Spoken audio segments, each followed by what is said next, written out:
Good Monday morning, guys. My name is Jerry Miller, and welcome to Real Talk with Keith Smith. A pleasure to connect with you through the I Love CVille Network on a glorious Monday in August. We have a Charlottesville studio location, but our audience is Central Virginia, Commonwealth, country, and worldwide. And today we're presented by Yes Realty Partners. I just love saying that name, and I love saying it proudly. Yes Realty Partners, because I know the people, what they stand for, their character, their integrity, and how hard they work for their clients. You know what I also love about this show? My friend Keith Smith. Oh, stop it. And you're about to see him on the show. Stop it. He's got some coffee in front of him. He's perspiring. He's sweating for those that are only listening on podcasts and iTunes and Spotify. He's got a red Sharpie, a green Sharpie, a notes, and I've got a Dairy Market hanky that I'm using to dab my whatever the hell it is, sweat. That's it. Pat your sweat on your forehead. I don't know. I'm just trying to be goofy. Today, it's good to see you, my friend. How was the weekend? Great. We had a super busy work weekend, plus we had our little ice cream social on. Oh, yeah? Yeah, it worked out well. I may or may not have had too much ice cream. Okay. What ice cream did you get? So it was really cool. He had some great flavors, and it's a super great story. It's and I can't remember the name of the firm, but he's out of Richmond, and the ice cream trucks are now ice cream firms. Wow. They're getting big time out there in the Lake Monticello. I knew the prices were escalating at Lake Monticello, but I thought it was still ice cream trucks these days. I'm just going to wipe my You guys live in the swanky life at the lake. So the guy came from Richmond, first of all. Okay. We're starting already. We're not even 2 minutes in. The people are loving it. I see them responding. They had an ice cream social as a show of gratitude. Yeah, we let me rephrase this. Yonna. Let me rephrase this. I love you, Yonna. Yeah, Yonna does, she is, the beauty and the brains behind it. And I'm not even sure I'm the brawn anymore. No, yes you are. But you're still the brawn. I'm still the brawn. So, and let's not forget your experience and your street savvy. And street savvy and negotiating capabilities. You have a lot of talents. I have a lot of talents. You certainly got the gift of gab. I got the gift of gab. Yeah. Thank God to my Irish grandmother. But so we invite past clients. We do it a couple of times a year and do different things. And we did an ice cream social, and we all set it up in front of my house at Acre Lane, and turned into a community thing. A lot of people around the community came in, and we fed a lot of people ice cream. And I may or may not have had 4 cups. But of ice cream, because I'm an ice cream, anything, love ice cream. Yonna said, so what kind of ice cream should I get? I said ice cream. Yeah. I mean, what flavor? I said ice cream. We love ice cream. So he had a blueberry ice cream. It actually wasn't an ice cream. It was more of a gelato. Okay. Than an ice cream. It was out of this world. It was really good.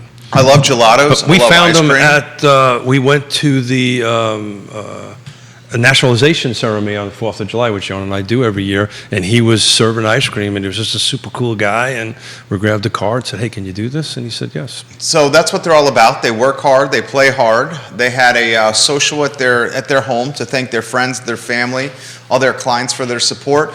And I'll tell you, school's about to start, Keith Smith. This week, I think everyone's pretty much rocking and rolling in some kind of school. And we have some expectations that we may see potentially little market adjustments because of the normalcy that's back with people's lives. Yeah, yes, and maybe yes, maybe no, yes. Maybe no, yes on it. But Flavanna's been back for a while. Yep. Charlottesville's going back this week? Mm-hmm. Is it this week? Yeah. Yep. On that end of it. So there may be some adjustments. I made a little bit of a post yesterday. And I saw it. We'll take a little bit of a deeper dive into it now. I just took a look at what happened. I do this every 7 days, right? And so I look at the 7-day snapshot. So I looked at the last 7 days from 8/14 to 8/21, and I went back 60 days because I saved these on my trusty iPhone. I like that you do that. And it took me a while to figure out that they actually date and timestamp the pictures. So you don't have to market it yourself. I don't have to I don't have to put the numbers in them. Right? Well, you figured it out. I was putting the numbers in them for me to remember what date I did it. But our 29-year-old daughter out in Seattle goes, you realize the date and time is right there. But it's interesting. So 2 months ago, the same week, we had 101 new homes come on the market. And this last week, we only had 80. So we're actually going the wrong way. Right, 2 months ago we were actually more inventory. Again, it's the car footprint that we do on that. But it was very interesting. The pendings were almost spot on. Right, they were a couple of 4 units off. 2 months ago, pendings were 86. Last 7 days, it was 90. A couple other interesting things. So the solds, these are the ones that have actually closed. Yep. So last 7 days was 110. A month ago was 106. Okay. So we're kind of holding pending the same. We're actually closing a little bit more. And I didn't expect to see that, to be honest with you. Actives are down. Excuse me? Actives are down. Actives are down. Actives are down pretty darn close to 20. 19 is down on that. But, I felt that the solds wouldn't be that far off, only because, interest rates, right? Everybody was talking interest rates. So it's something we've been talking about for some time. It's not really impacting the market in a week-over-week look on it. Now, what you brought with you was current active data for the car footprint. No, that's Charlottesville. That's Charlottesville City. I'm sorry, we did not have an adequate pre-production meeting. Charlottesville City, okay. So I wanted to take a little dive. There's a lot. There's a lot. Did you see some of those red circles on the DOMs? Yeah. Yeah. So you want me to highlight them? Well, actually, before we do that, what I did is I did sold in the city of Charlottesville. Okay. Right? No new construction, there really isn't a lot, but I take that out anyway. And only single-family detached homes, so these are not townhomes and condos and stuff like that. So the last 60 days, on that 84 units have sold. 5 days DOM median, and the median sales price was $467. It's not cheap. Same 60 days last year. Very interesting, at least to me it was. 90 sold. So we're a little bit lower, okay. Not a lot. Yeah. Days on market was actually a day higher. Okay. It's the same 60 days last year, 2021. The median sales price was $418, so we're roughly 50 grand plus or minus. Did you hear that? Good Lord. So we have, if you would have bought a house 60 days ago, last year, and sold it now, you're roughly about 10% on the upside. I think you're going to see. So year over year, median has gone up 10% in the city of Charlottesville. 10% year over year. That 60-day block. That 60-day block. That 60-day block. So that the 60 days back from yesterday, actually, when I did it, versus the same time last year. And it was interesting because what you have in front of you is the actives, same thing, single family detached, no new construction, and we're at 43 homes.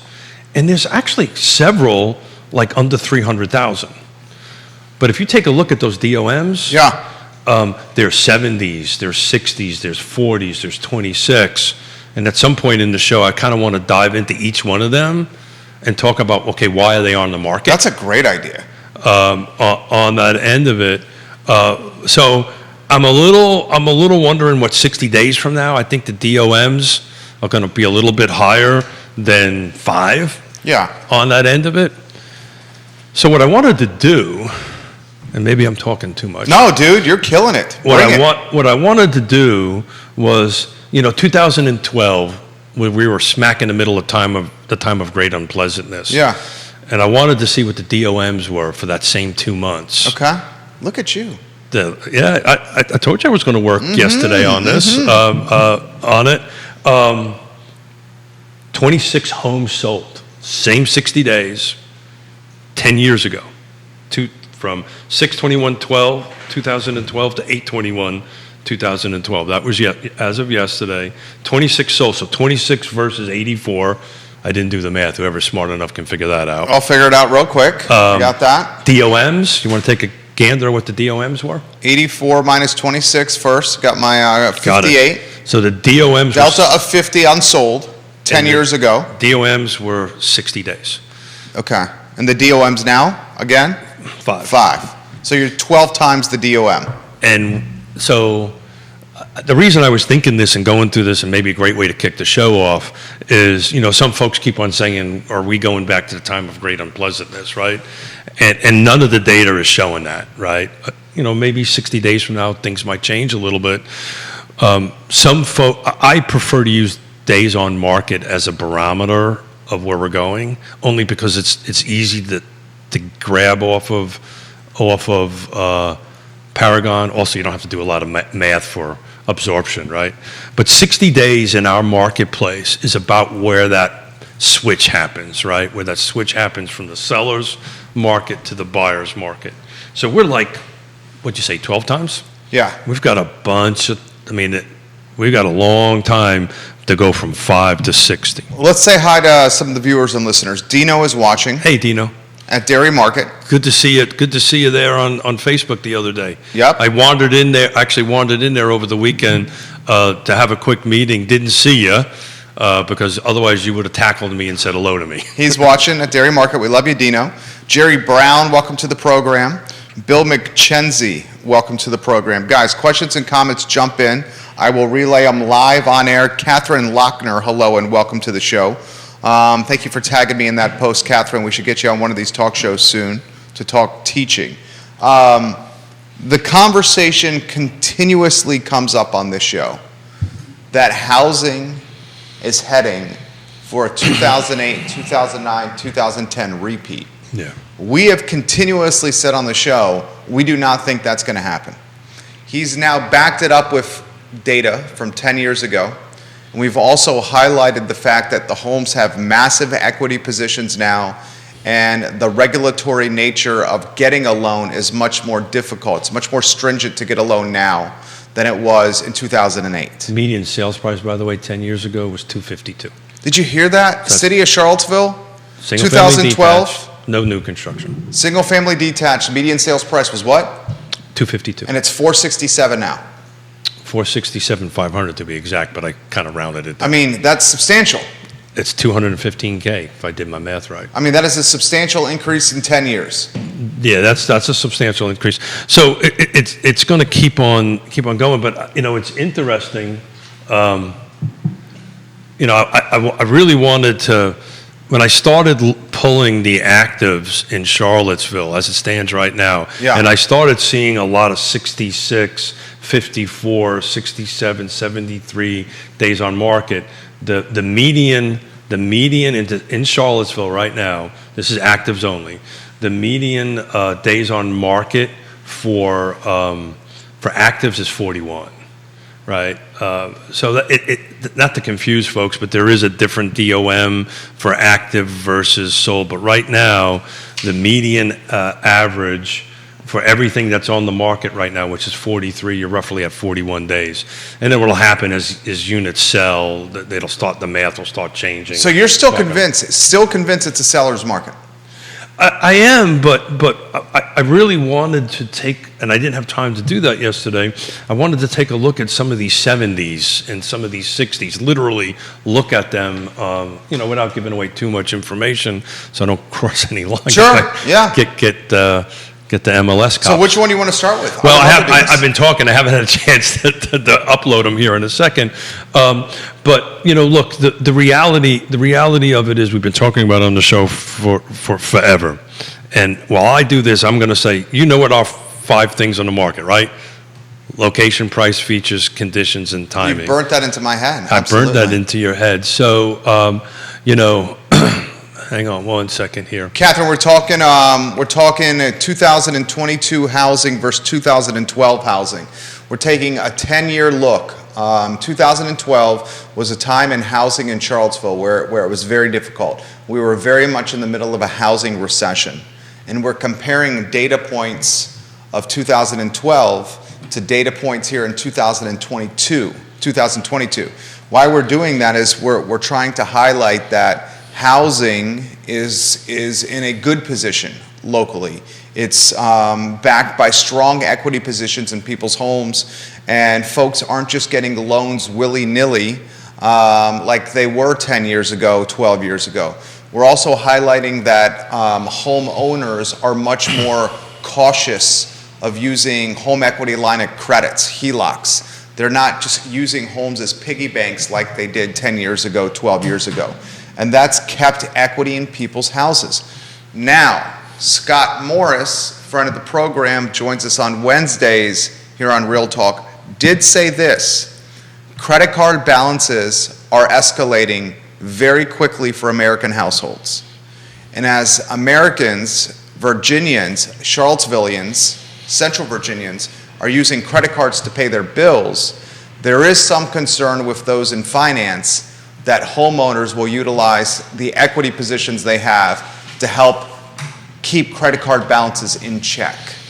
Follow that trend. Keith, jump in here. We got comments coming in fast and furious. Yeah, so I just wanted to pull, and I'll leave addresses out so much, and owners and realtors, so I don't cross any lines. But there's a home in Charlottesville that's at $259. It's been on the market for 75 days, right? And so when you take a look at it closely, and you take a look at the pictures, I physically haven't been in it.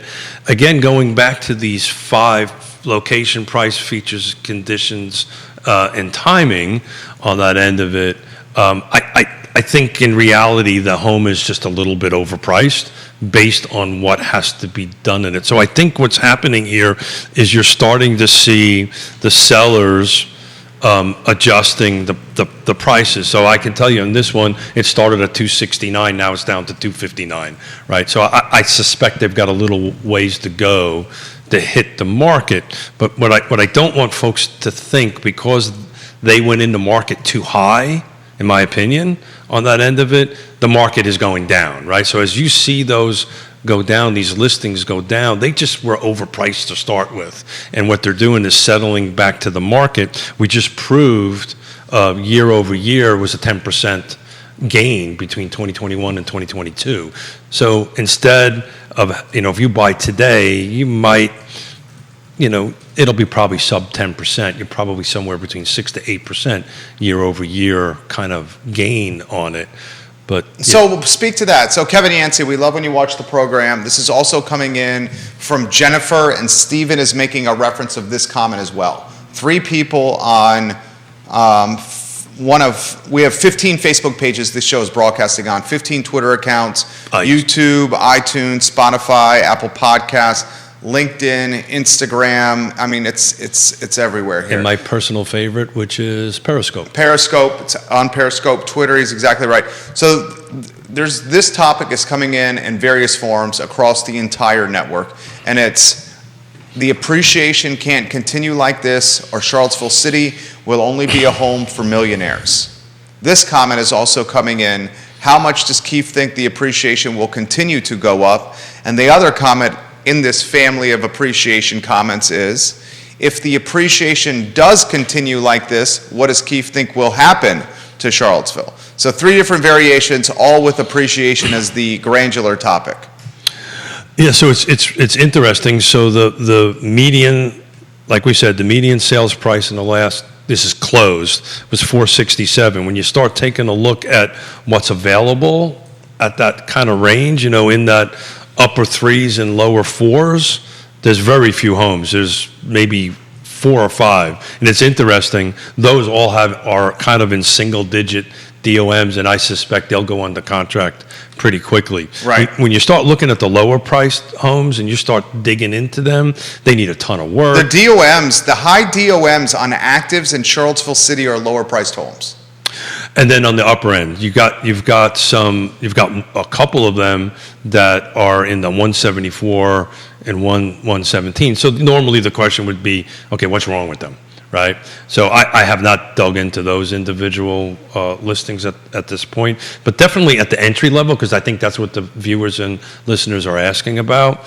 So the problem is if I'm going to buy this home for $259 on it, and I've got to put money into it. Do I have the capital to do that, right? Do I have the money to do that on it? And then if I do, am I overpricing myself for the market? How many price reductions are you seeing? So that's today's market? so that's interesting. Thank you for asking that. I actually looked that up. Same week, 2 months ago. Yep. There was 77 price changes. Same week. This is car footprint. It's not Charlottesville now. Okay. This is car footprint, right? This last 7 days, 47. So what's happening here is the market, from a pricing perspective, is starting to settle out a little bit, right? You know, the sellers are realizing this isn't a piggy bank, right? And they're listening to their trusted advisors. They're listening to their real estate agents, their real estate professionals. They're listening to folks like Scott Morris and everybody in our partner file that we have and our partners for the show on that.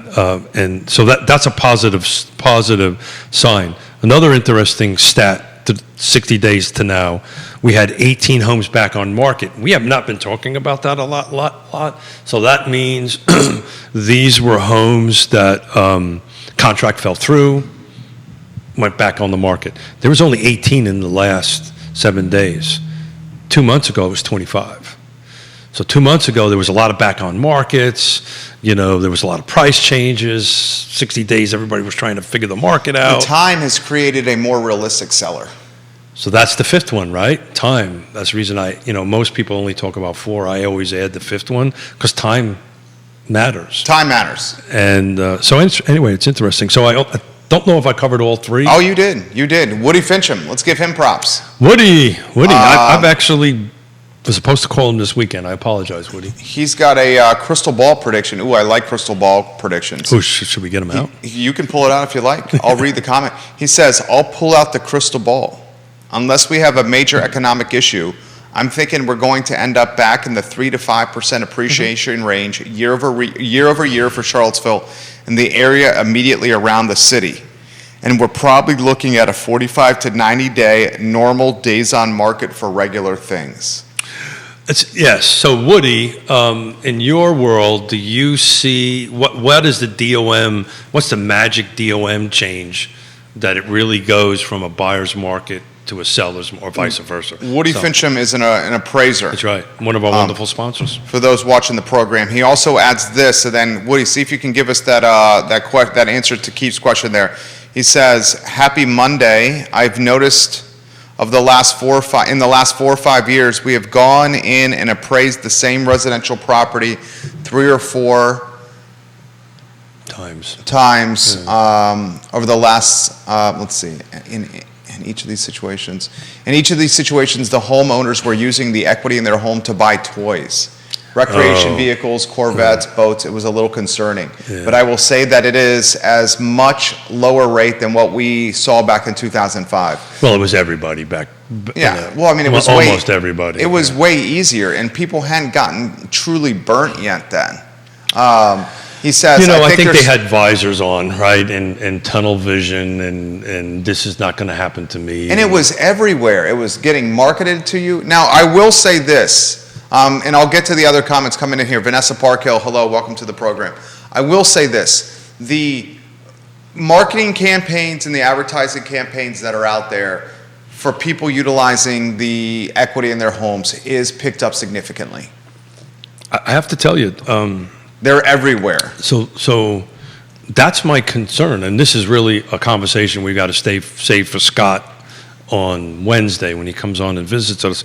But that's my biggest concern. If the regulatory requirements loosen up a little bit, and they are loosening. They are, yeah. Yeah.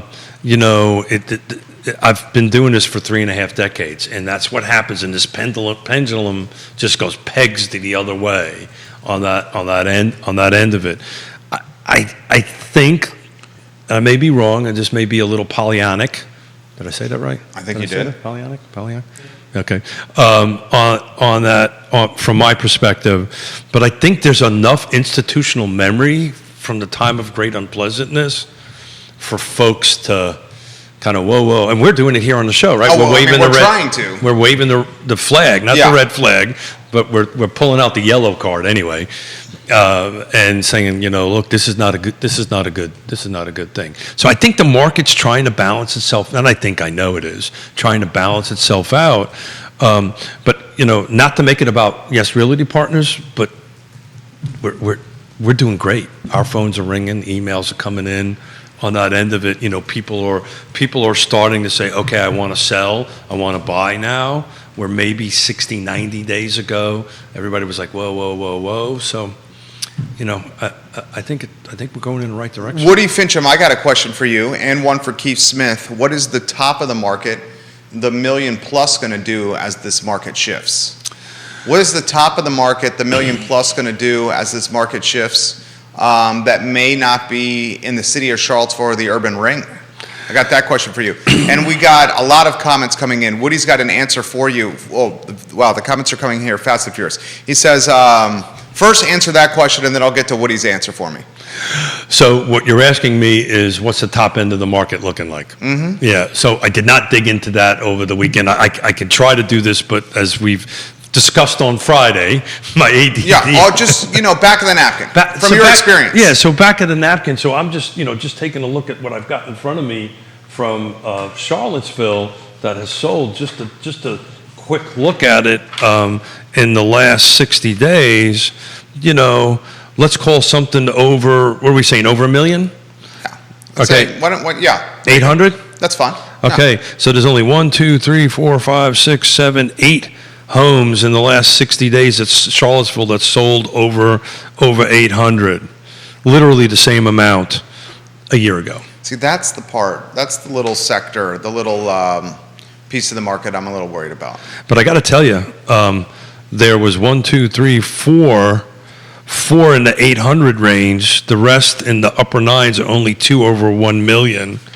And in the last 60 days, there was only 1 800, 1 900, and everything was million, and 2 of them that were over 2 million. Okay, then the reason I bring that up is you see certain neighborhoods where inventory moves regardless of conditions. Your Ednams, your Ednam Forests, your Bel Airs. Inventory in those, say, 3 neighborhoods. We're talking 3 Ivy neighborhoods here. So just real quickly, those last 60 days between 800 and $2.4 million, not one of them was over 7 days on the market. So you're saying they're moving? They're moving. Okay, well, why aren't they moving in Albemarle? I didn't pull Albemarle's numbers on that end of it yet, but I'm just taking a look at what I pulled for Charlottesville. I could try to do it here. So you don't think softening in that? I'm just telling you what I'm looking at for Charlottesville. It's not softening. I can tell you a year ago, we had a couple in 47 days on market, but it was the same. That was an outlier. Most of them were under 7 days on market. So it's kind of not softening. The volume isn't there though, right? At least in the city of Charlottesville. Okay. I highlighted 3 neighborhoods: Ednam Forest, and Bel Air, all in that Ivy corridor, all with active listings. And traditionally, those 3, now these are million plus listings, but traditionally those listings don't stay on the market for long. That's why I brought it up. Woody brings this question to you, this answer to your question. Traditionally in his business, somewhere in the 90 to 120 day on market. But who knows what the new normal will really look like. Market analysis is always very clear when you're looking at it retrospectively, not so much when you're in the middle of it. Sure. That's definitely true. But that's anything. But that's what we do for a living, right? That's what Woody does for a living, right? This is our trusted advisor thing we've always talked about, right? With everybody that's one of our partners, with Real Talk with Keith Smith. That's what we do for a living. We look at this stuff and we help guide our clients through it. So I just took a quick look at Ednam. Yeah. While you were. There's one on the market, the one next to your old stomping grounds there. Yep. You know where that is, right? I do. I mean, that's right next to the what's the name of that White House? The White House. That big mansion. Yeah, I mean, it's got a name. It does, yeah. Ednam Hall. Yeah, right next to Ednam. It's literally next to Ednam Hall. So it's interesting. The reason I bring this up is this is a single-family detached home next to Ednam Hall, across from Farmington, literally a driver away from Foods of All Nations, a 3-wood, Yeah. and it's been on there. Yeah. So I haven't looked at that right now, but I did a quick look at what is active, pending, and sold in the last 12 months. Yeah. And there's literally one active In Ednam. and one sold. So what generally happens out, Ednam's really not a great choice of a subdivision, because what happens, they very rarely turn over. Well, and when they do turn over, they turn over immediately, or they don't even hit the market when they turn over. Yes, so the one that's on the market that I'm looking at right now in Ednam Forest, that's 1.7 million. Excuse me, Ednam. That's in Ednam. Yeah, I apologize. Ednam Forest behind it. Yeah, that's exactly right. So, I don't see that as a long on the tooth as far as days on market for that price point. But the point I'm making is to do a comp against that in there. Very difficult. In the last 12 months, only one unit sold. Well, and very difficult to do a comp because much of Ednam is attached inventory. This is single-family detached. That's exactly right. So it's hard to find a comp here. That's exactly so the right. comp for this particular listing in Ednam may end up being across the street or Bel Air or Ednam Forest, more single-family detached communities. Yeah. So I just added attached into that criteria real quickly, and it only jumped it by one. And you talk the neighborhood next door, Bel Air's got 2 on the market. Yeah, so these market, this Bel Air, Ednam, Ednam Forest, the golf course. Farmington. Thank you, Farmington. Yeah. They just don't turn over. They don't. So I'm looking into the history on the one that's on the market that hasn't turned over in years. You're talking the Ednam one. Correct. Yeah. Yeah. I mean, so that's kind of what's happening with that. I think the real thing, and I'm trying to work on a show to bring one of the executives from Stanley Martin, and then another like a custom build like Christopher Bremmett. Oh, that'd be a great show. On that, I'd really want to know how the $1 million plus new construction market's doing. We don't really see that in Paragon because a lot of those custom home transactions never hit the MLS. So we don't know what they are. Kevin says this. We got Philip Dow from Scottsville with comments. Kevin from Waynesboro with comments. We'll get to as many of these comments as possible. Kevin says this. All 3 of the neighborhoods you mentioned were custom subdivisions, and everyone knows that those homes, when they were built, were quality houses built by good builders. So deferred maintenance is not an issue. So Kevin's spot on. The second part of it, and thank you for jogging my little noodle here, Kevin. The fact that they're custom, some of the long of the tooth on the market, generally these homes get, and I know I did a lot of them myself, not in those subdivisions, but in other areas. When you start over customizing a house, yeah, you don't get the value back.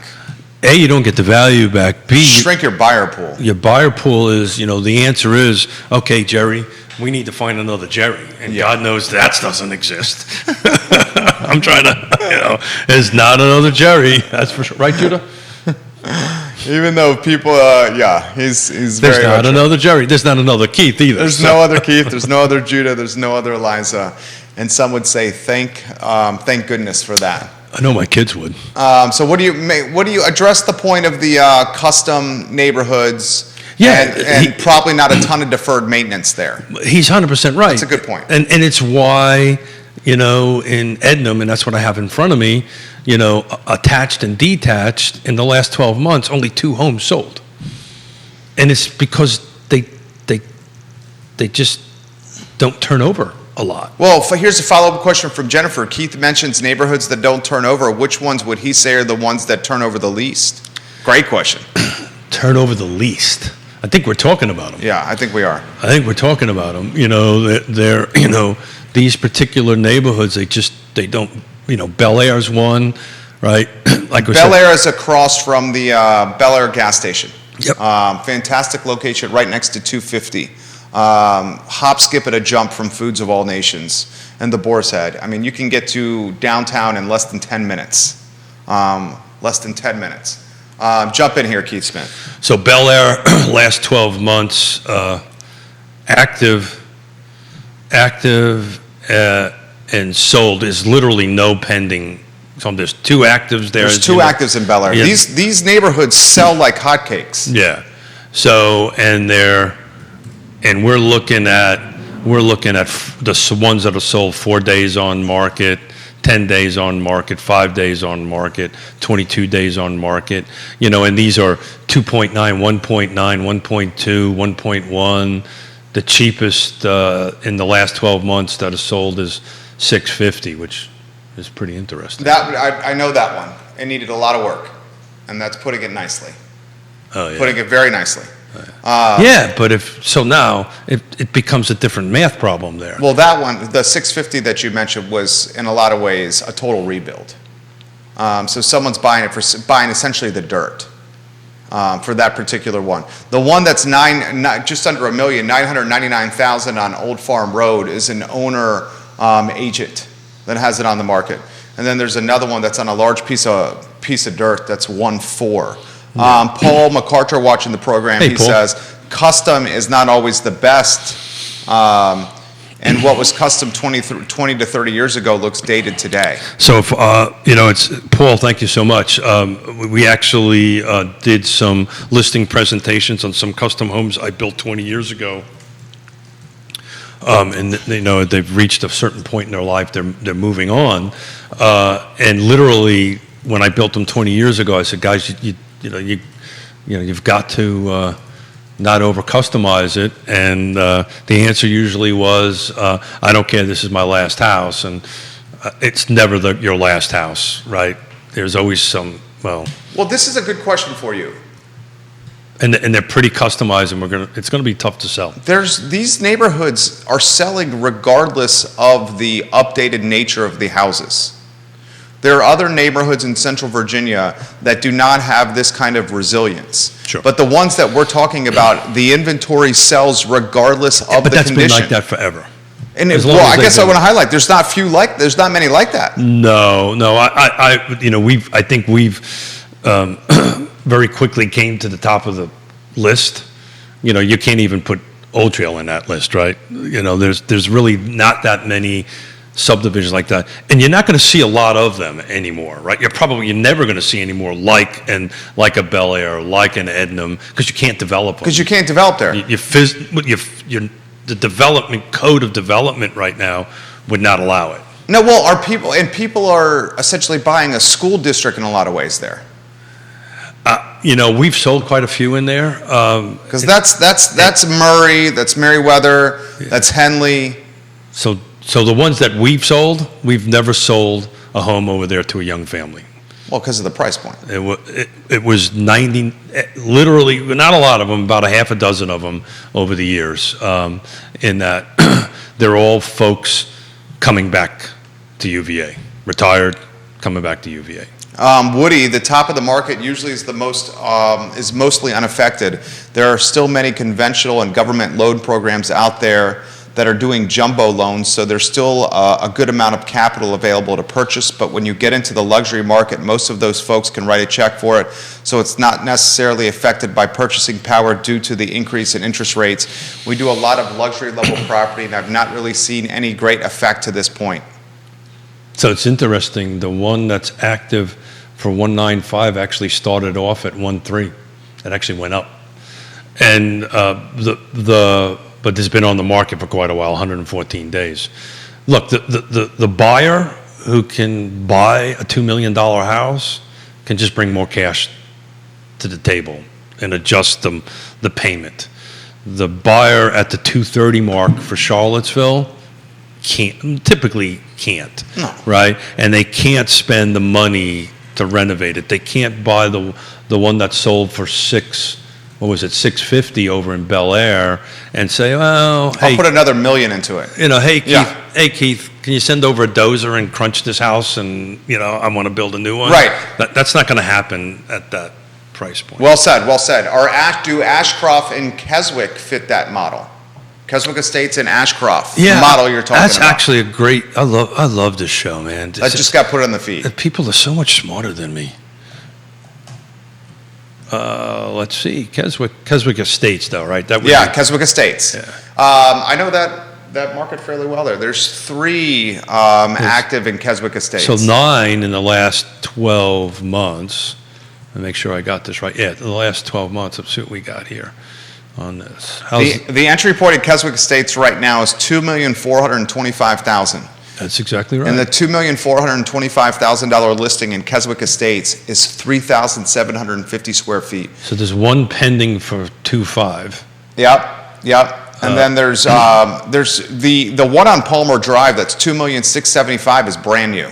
Yeah. It's never been lived in. It's completely brand new. Look at the days on market. Well, that's because it was built. They listed it when they were building it. Well, The look- one that's 805. The 2884 Palmer Drive, 2675. Not 75. I got 28. 2884. Yeah, 28. Palmer Drive. Yeah. So that house was finished last year. Yeah. So what they did is the reason is 805 and new construction I would discount. You're saying 805 DOM. That's what DOM. you're saying. Sorry Okay. about that. Misunderstood you. Okay. No, I probably didn't say it. But it's 805 DOMs. I discount that on new construction right away because I could just look at that and know, it's brand new. and know that that's been a long Okay, so build. there you go. That's good knowledge from there. You're saying that 805 days on market is not accurate because it was put on market while they were doing the construction to entice buyers to come. That's exactly right. Why is something like that not moving? 2,670,000. Well, I understand the price, but I mean the price is moving elsewhere. I don't know the answer to that. I need to actually kind of dig into it. My suspicion is the price point, and maybe they customized it too much. Who knows? I have not been in it to talk about. So would you say Ashcroft and Keswick Estates fit that Bel Air, Ednam Forest model of the inventory is going to move regardless? Yeah, Ashcroft is a little different. It's a Paul Buyer. It's a RL Buyer. RL Buyer development. Yeah. The house is gorgeous. I'm looking through the pictures on the Keswick Estates right now as I'm talking to you. Oh my gosh, So- 2884 Palmer is gorgeous too. Yeah, I don't have an answer to that. It is gorgeous, Yeah. and it's on some dirt. 4 acres plus. Yeah. 4 acres plus. Yeah. So 4.15. you see the association dues? Well, the dues ain't cheap, and that's Yeah. part of the estates, but they cover everything in there for you. Yeah, the dues are. What's the exact dues number a month? Is it 5? Well, it's a year. They got it in a year. It's actually really not that bad. 3,271. 3,271 a year. Yeah, divide. Yeah. You're talking I literally was 272 a I month. literally was going to say divide that by 12, and then I realized how stupid is that? It's not stupid. We're doing a live show. That's right. A lot of people Live. don't realize this. This is unscripted. We are literally just sitting here having a talk show. It's funny. You should say that. When I was out west doing my talking in Seattle and Portland, this show came up and yada, yada, yada, and all this stuff. And they were talking to me about, I watched this podcast, listen to this podcast and that and this, and yours is a little different. And I said, yeah, because those podcasts are edited, right? This is live. Yeah, this is raw and unfiltered. It's live, and it just gets put on the website. Yeah. And it is what it is. Right. And that's what people want. Yeah. They don't want it filtered and screened, and they want it to be the dirty. I got to tell you, I had a ton of fun on Friday. Oh, this show's awesome. I'm having a ton of fun right now. I mean, people are literally pitching us neighborhoods and asking us to give you to give us their take on it. It's awesome. On Friday, it was like, let's just do Batman and Robin and have fun. Today, actually, I did some research. Yeah, and you're killing it. Yeah, thank you. And you're killing it. So more neighborhoods are being pitched to you here. Eddie, do you want to follow up on the estates, Keswick Estates? Yeah. You need to give us a take on the neighborhood, historically. Oh, You got a brand new Keswick Hall, completely remodeled. It started off a little rocky. It started off rocky. A lot rocky. Understatement. There was a whole kind of lawsuit stuff going on with Laura Ashley and you. He's talking the resort here, the club. Isn't this the same? The hotel, yeah. It's the same part of it, on that end of it. And it was, it's funny, subdivisions. Let me see if I can do this a little better. You ever wonder why there's a spot that a store never makes it? A restaurant doesn't make it. Yeah. Food is great and all that stuff. And eventually... Like, for example, that location on Water Street where the Jewish deli was. Oh, got it. Now, There's been so many iterations in that what's spot. in there now? Oh, it's like a meat on a What's- stick, I think. It's like a... What's in there where the Jewish deli was on Water Street in York Place? Somebody help us out. I mean, how many restaurants have been in that spot? Check the Oh, you're the talking interwebs. about actually in the York Place. Yeah, where the Jewish deli was. No, you know? there was two locations. It was there, and there was another one on the corner. No. Okay. That was on the corner of Water and Second? Water and Second. Okay, though that's the one I'm talking about on the corner of Water and Second. That location has been so many iterations of restaurants. Exactly right. Another example is where Tonic is right now on Market Street, Oh, and I yeah. love Tonic. That's and great. I hope they're there forever. But there's been a boatload of restaurants at that location. So this is your world, right? So Yeah. why do you think neither one of those and then sometimes something comes in there and that's it, right? And that's what happens with subdivisions. For some reason, they don't get rolling. Sometimes it does, sometimes it doesn't. And then all of a sudden, a new builder comes in there, a new developer comes in there, or something like that, and it just goes from that. You know, there's a subdivision on 250 that has some horses. It used to have horses in it. That did not do well for a long time, and then all of a sudden, now it is. So, interesting question for you. This is a really... I didn't want to name it. I mean, you can name it. Why don't you name it? Okay, Glenmore. Yeah. Glenmore. Yeah, you can Glenmore totally name sat it. Yeah. dormant Forever. forever. And then COVID made it take off. COVID Like made a it take- rocket ship. Like a rocket ship. Which is very true, what he just said. So this is a great comment. Are you ready for this one? Yes, sir. I'll take a sip. This is from Spencer. Nice shirt, by the way. Thank you very much. Spencer says, are subdivisions more protected or insulated than homes that are not within a community? Oh, wow. What a great question. That's a great question. That's a talk show right there. The subdivision versus the standalone home, the pros and cons, and the upside and downside. That's a great topic, I'm actually thinking. That's a scary thing. right? That's a rare thing. Okay, I'll throw some things out there while you think. Okay? The subdivision is going to offer community amenities where the standalone home will not have the neighborhood amenities that a subdivision has. Some of those neighborhood amenities could be walking paths, golf courses, pools, tennis courts, workout facilities, hiking trails. Those amenities were crucial during COVID as we were living outside more than ever. And prior to COVID, golf course were like, forget about it. Prior to COVID, golf courses were in the crapper. Now. Since COVID, they've had an uptick in popularity. I took a bike ride on Sunday I did a couple laps around the And there were a lake. ton of people playing. My God, it was packed. Right.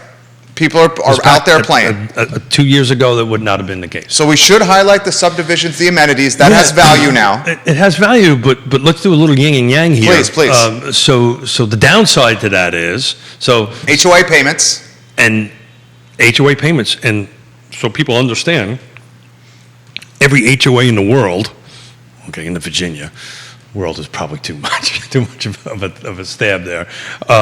There's things called special assessments. Right, and depending on which subdivision you're in, and so forth and so on, and how the bylaws are set up, and the governors and restrictions, but you can hit a special assessment on that, and I don't know if there was any improvements at Glenmore, but I could talk about Lake Monticello. Please go ahead. Yeah. There was like a $4 million fund or a special assessment to go ahead and improve the pool house and the club, which always these things needed to be done, and it's awesome. They don't talk about it enough, which is frustrating to me, who pays the dues over there. But we got a special assessment, so that could happen.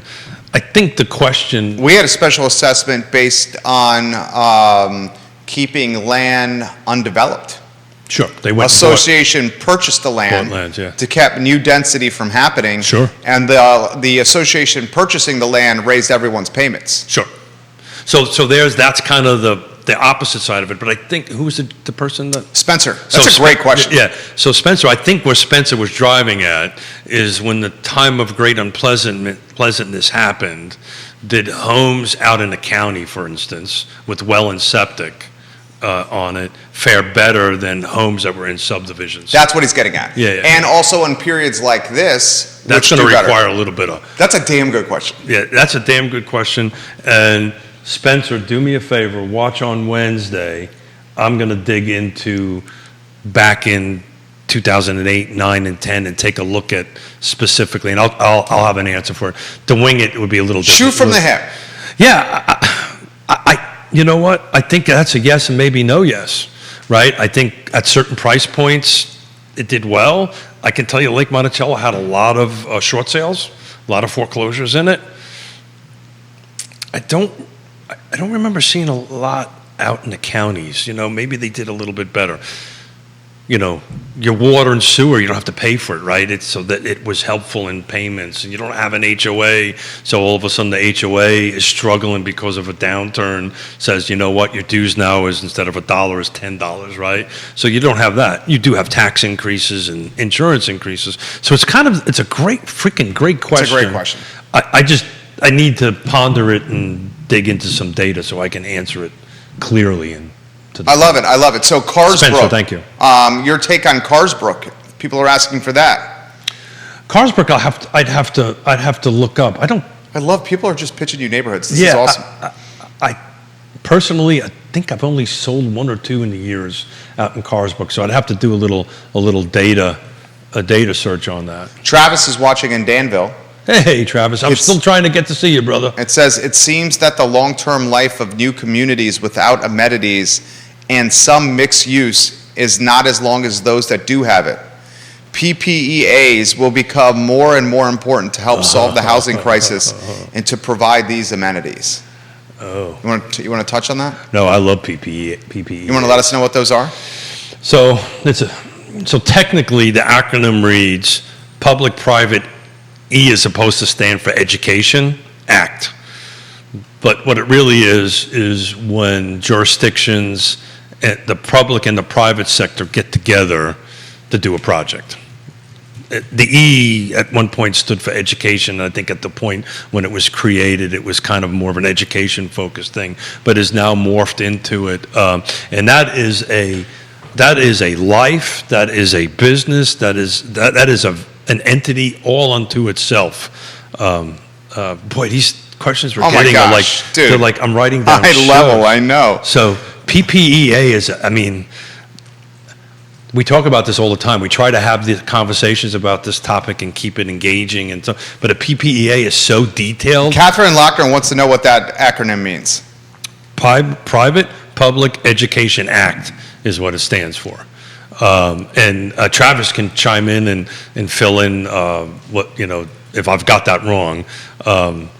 But it's when the public bodies like Danville gets together with the private entities and they make some magic happen. Multiple people are telling us. Carsbrook, by the way, whenever you want to talk. Let's do Carsbrook here in a second. Multiple people are saying the restaurant you're looking for is Otto Turkish Street Food. Thank you. Otto Turkish Street Food on the corner of Market and 2nd. We wondered why that location, despite having quality tenants, turnovers constantly. And the food is excellent. The food is excellent. I couldn't remember it, but Yonna and I have eaten there multiple times. Carsbrook, Keith Smith. Yeah, one active, 575.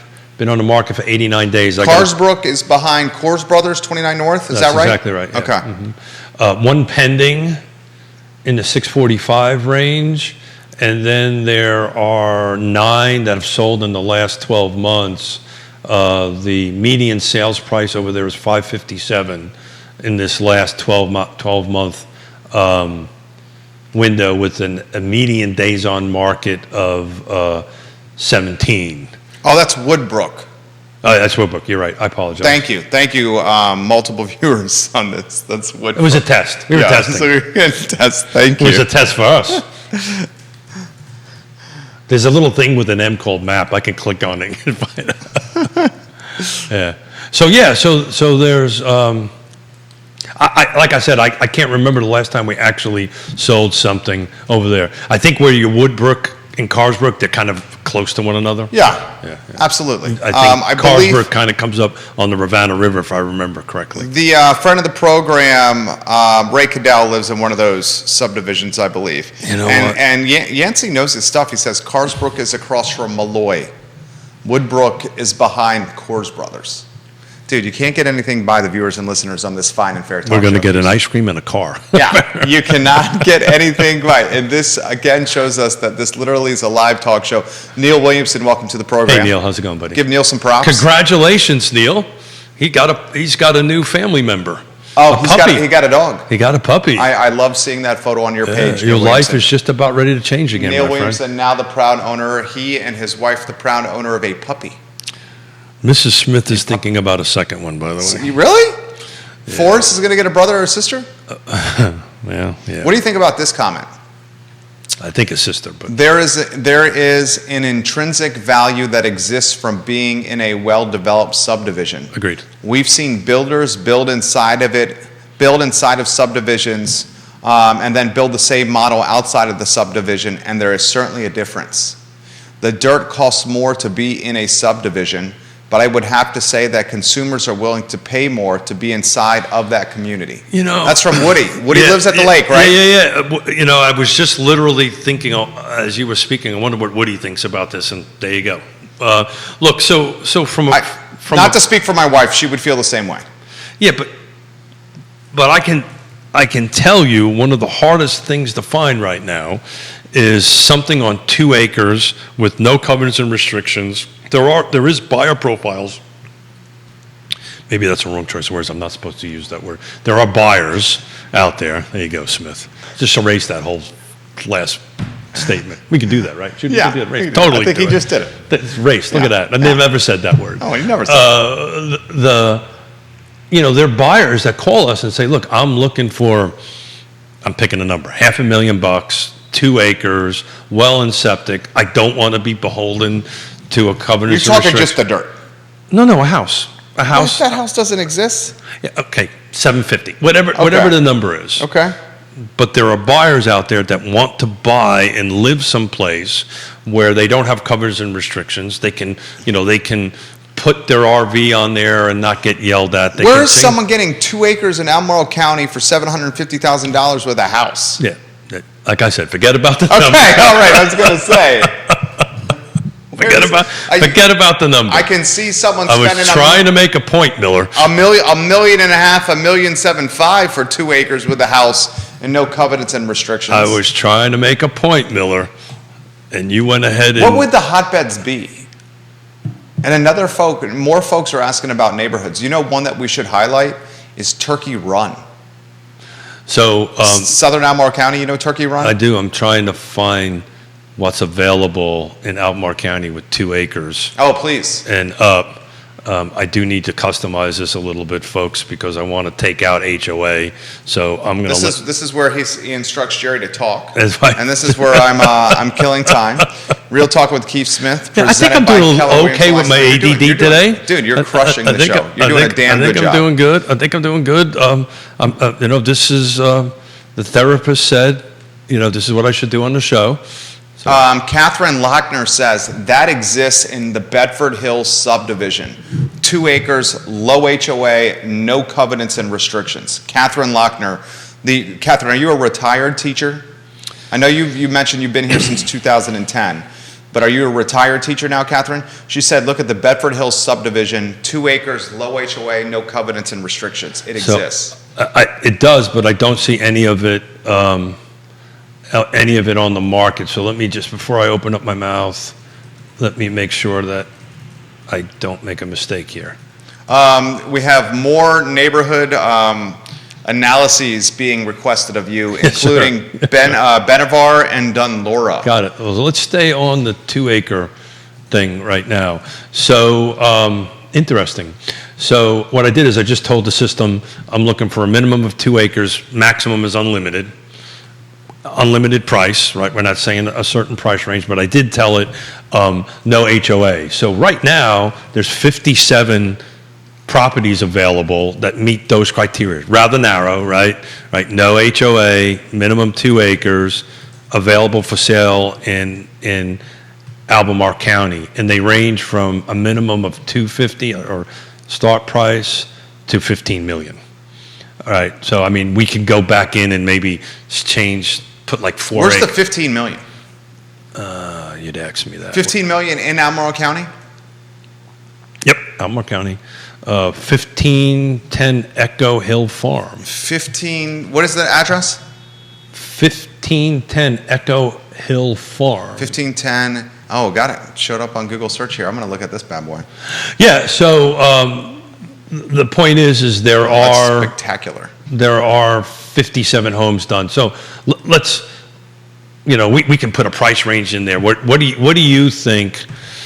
What do you think the average buyer would want to buy a home for at 2 acres, no HOA? What do you, $500,000 to with a 70? house on it? Yeah. So, in Albemarle County? So let's just see what's available. I mean, that's what? That's got to be $600 to are we doing a show? $900K, right? Are we doing a show? This right is now? great. Yeah, we are. And the viewers are loving it. So I'm going to do, just for the heck of it, I'm going to put a minimum of 500 to, oh God, not 75 million, to 750,000. There's 8 homes, to your point. So there's 8 homes with minimum of 2 acres, no HOA, in Albemarle County, ranging between $500,000 and $750,000. And the DOMs on those? I'm working on it. 17 days. Okay. That's active. We're not looking at pending. We're not looking at souls or anything like that on that end of it. And so typically when you take out the HOA, they drop. There's no subdivisions, but there happens to be Milton Hills subdivision. Milton Hills is in the Keswick area. You take a right at the, that's Milton Village, where you're taking a right at the Clifton and Stone Robinson. So this is Milton Hills. Where's Milton Hills? I will tell you. Is that in Milton in Keswick? I don't know the answer to that, sir, but I'm going to find out because there's a little thing called M for a map. Yeah. I can figure out. Google Map is a beautiful thing. No, in my Paragon. I don't have to go out that far. Yeah, it's by Milton in Ashmere. It's off of Milton Road. Okay, that's a great spot. Yeah, Keswick area by the Clifton and Stone Robinson. Yeah, so it's or by Eagle Mountain Baptist Church. Beautiful back there. Yeah, so that's been on the market. Zero just came on today. $500,000. That's probably not going to last very long. No. 3,200 square feet. Let me see what we got here. Three bedrooms, three and a half baths on 3.9 acres, no HOA.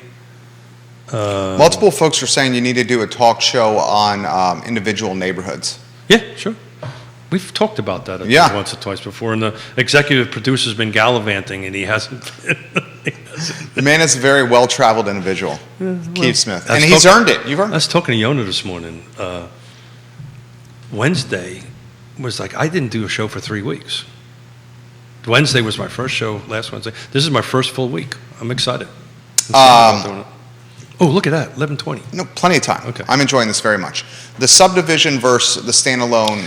Yeah, so it depends on the buyer, right? On it, I think Woody's analogy is right. I think if you would when I crunch a bunch of numbers between now and Wednesday, I think at the end of the day, you'll see subdivisions will perform a little bit better than out in the country. Certainly in COVID. Well, that's interesting because, where do I go? How far back do I go, right? You should do it. You should do the snapshot 2019 versus, so you get a little of the non-COVID. So what I'm going to do is this year, last year, 2019 and 18. It's once I set up the program, changing the dates become easy and just take a bunch of notes to go ahead and do it. You brought ammunition today. I did. I got all kinds of stuff. We didn't even dig too much into the rest of the actives in the city, but I'm going to be tracking that.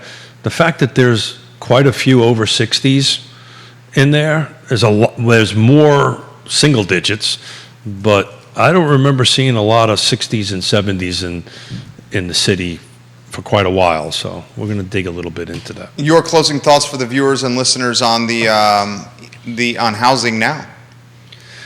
I think it's, now's the time to buy. We've been saying that forever. Now, if you're ready to buy, now's the time to buy. If you're ready to sell, now's the time to sell. And that's always the case, right? But the market, at the moment, we're somewhat resilient. The inflation's kind of up there. I don't care what anybody says, we're in a recession. Technically, maybe we're not, but we're in a recession. And but homes are still being sold, right? Over the last 60 days, we had 106 sold last week, and then 110. So, so we're doing pretty close on that end of it. Sorry about that. My No problem. Hearing aids were ringing there. I didn't shut the phone off. Catherine wants us to do a show on how is housing affecting overcrowding in Charlottesville city schools. That's a lot of layers to unpack on that. Man, that's a tough one because that is a yin and yang thing, right? Because if you don't have enough houses, you're not pulling in enough revenue to pay the teachers. And if you don't have enough of that, it's just that's a tough one. Man, I'm not so sure. I'm qualified to talk about that in great Vanessa detail. Parkhill, who is the queen of Earlysville. So we can bring in. I'll make a note of that, and we'll bring in experts in the education field that can help us with. That's a great one. That's a good one. Vanessa Parkhill's watching in Earlysville. She's the queen of Earlysville. Some of the lots, she says, in Earlysville Forest are probably over 2 acres, Keith. Yeah. I'd bet all are over 1 acre, mostly wooded, very private, low HOA, lots of trails. Back in the 1990s, these homes rarely sat on the market more than a week or two. So Vanessa, thank you, but I narrowed the search so low that it was only no HOA. So anything that had an HOA in it did not make your criteria. Did not make the criteria. Kevin taught me something today. Milton, once you pass the White House on the corner in Milton, on the left, technically Milton Airport, you know who owns hundreds of acres back there? The University of Virginia. Oh, yes, because there used to be an airport there, right? Is there? I think there's still. Kevin, is there? I drive that road. That road is beautiful. Like every day. There's Milton Airport. So we got Clifton. We crossed the river. Somebody renovated that old farmhouse. There's a beautiful little. There's a shooting range down there. There's a beautiful little, like deli sandwich shop, convenience store. Yeah, that's off of 53. That's off. It used to be the old Simeon Market. Yeah, that's off of 53. That's really two different locations. I mean, you go right around the corner. It's 2 or 3 miles around the corner. 2 or 3 miles, yeah. Country around the corner. The airport was formerly the Milton Field. Exactly right. It's part of UVA. Part of UVA now. That's right. Is the Milton Airport still open? I've been driving that road since 1987. I've never seen a plane land there. Oh, Grayson says this. Milton Field is a former airfield located along the Rivanna River east of Charlottesville. The property was purchased by the University of Virginia in the 1930s and was an operational airfield from the 40s until the early 1970s. He says the University of Virginia has repurposed the property for a variety of academic and administrative uses. And the Rivanna Radio Control Club also uses the property for model aircraft flights. That I can verify. I've seen the model planes fly around there. And then Albemarle. Dude, I just learned something. Right next to it, Albemarle County just built an indoor shooting range. Kevin and Grayson and Catherine, you guys got us going today on a great topic. History of the Milton area would be a great show topic. And Travis says, Keith, you should do a show on PPEAs and how those benefit communities that engage them. You got a lot of pressure right now. That made me choke. You got a lot of pressure. Look at that. Thank you, Travis. You guys are the best. We love you, viewers. Travis, you just shut me. I think that's the first time somebody shut me off. That's a great topic. It's a great topic. But Travis, how do you make that? I would get so in the weeds on that You're so saying fast. Approachable and digestible. Yeah, approachable and digestible. For a talk show. That's the challenge. That's the trick to this. To go ahead and figure out a way to do that in an approachable way. Because I love them. You would love it. Well, I love that products that so much. I'd go in the weeds so fast that I'd be getting texts from Miller. Get out of the weeds. I thought you did a great job today. Yeah. Other than the last question making me cough here. You did a great job. Keith Smith, all the shows are archived online at realtalkwithkeithsmith.com. Check out the website, realtalkwithkeithsmith.com. Who made that website? It's a great website. We made that website. But what is awesome on that website is the Partners tab. Yes. Please pull down the Partners tab. Please go ahead and support these folks. They're in the chain of command, if for using old Marine Corps terminology. And actually, one of our great sponsors, Sigora, is going to be coming in on Friday to talk about some neat stuff that they're going to be releasing. And I want to kind of dig into, hey, we're actually getting ready to put it in our house. We're kind of going to use our house as a beta test on how the process works and so forth and so on. And with inflation going up, if there's a way that this can put on it and cut your electrical bill, which is what we're going to talk about. Any dollar counts. Every dollar counts. You crushed it today. Thank you. I had a great time. I spent a couple hours prepping yesterday, and hopefully it showed. It showed. You, Judah Wickower, job well done as well. He's our director, Judah Wickower. Did Liza do good today? I thought Liza always is no good. Tail wagging or nothing? Of the four mammals in the room, Liza the dog performs at the highest level and at the most consistent clip every day. Well, she got special treats today. Now, granted, the extent of what Liza has to do from a performance standpoint is eat treats from Keith and wiggle her butt so people love her, and she's very good at doing that. I would say she does that well. There she is. on command. Can you show Liza to the viewers and listeners somehow, Judah? I know this is putting you on the fly here. If it's very difficult, no problem. Oh, you're making it happen. You got the studio camera? Liza, are you still over there? Are you you can climb over there and show them how you spoil her. It would make great content. Great content. Okay. Yeah. Are you showing it? Oh, wow, you are actually showing it. This is live programming at its finest here on the I Love CVille Network. This is what Keith does 3 times a week. He gives Liza the rescue dog somewhere between 15 and 20 treats per day. You're exaggerating. No, that I am not exaggerating. You're exaggerating. I'm not exaggerating. And as a result, I think Liza would leave with Keith. Oh, yeah, totally. He already knows. Totally. Totally. And he says it just straightforwardly. She would leave with me. That's the owner right there, Judah. Does that matter to me? Oh, I love the show. We'll see you Wednesday? Yeah, Wednesday's going to be fun. Scott will be with us. We'll kind of pick up some of the stuff from today. And I'm excited about Friday. Tad Terrell is a lot of fun. Oh, he's the best. We're gonna have a great time. And the most jacked guy in solar. There's something wrong with that. Dude is diesel. He's a brick house. Literally, it's a brick house. Tad Luttrell from Sigora fronted the program on Friday. Wednesday, I'm Scott smart Morris. enough just to call him sir. Yes, sir. No, sir. Whatever you need, Tad. Whatever you need.